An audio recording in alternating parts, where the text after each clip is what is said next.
Today we will be discussing the surface area of a cylinder.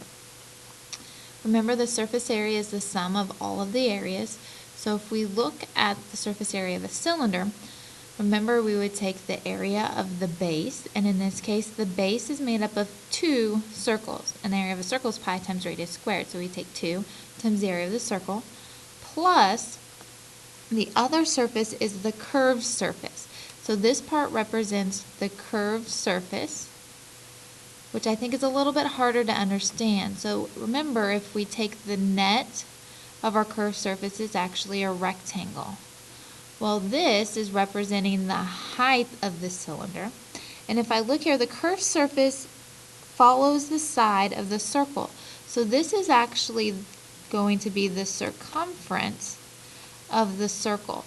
So if we remember, the circumference is either 2 pi r, or it could also be represented as pi times d if we have diameter given to us. So you can either use 2 pi r or pi d, and then we take this length times the height to find the area of the rectangle. So again, surface area is the sum of the area of all of the sides, all areas. And the surface area is measured in square units. So remember, that is going to be with a 2 as your exponent.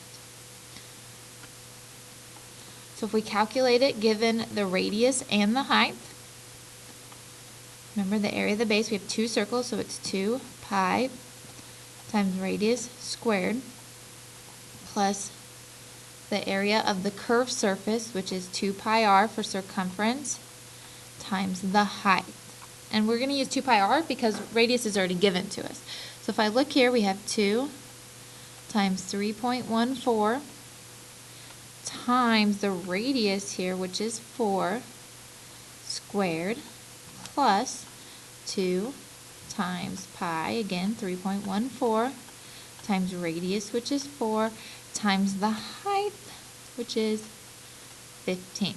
So if I go ahead and I calculate all that out, I get 477.28. Surface area again, square centimeters. And you are done. Our next one's a little bit more complicated. You have to read it very carefully.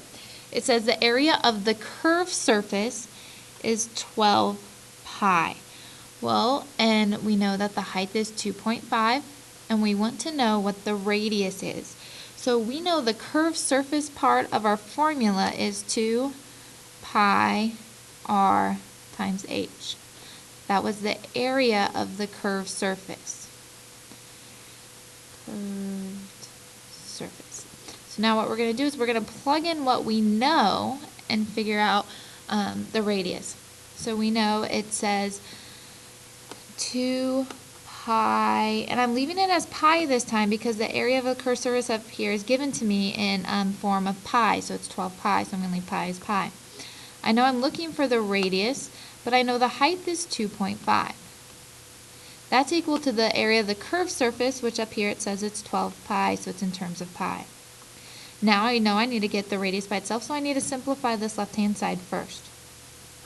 2 times 2.5 is 5. Pi times radius is equal to 12 pi. To get radius by itself, I need to divide by 5 pi. Pi's cancel out, pi's cancel out. If I divide by 5 pi there, I must do it on the other side as well. Oops.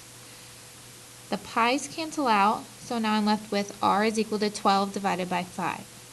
Well, 12 divided by 5 gives me r is equal to 2.4. Radius is just a length, so it's in units, in this case in meters. So we get the radius is equal to 2.4 meters. Your guided practice for this section is page 136, 4, and page 137, number 5. Your assignment then is page 138 through 139, 5, 6, 8, 9, and then 11 through 14.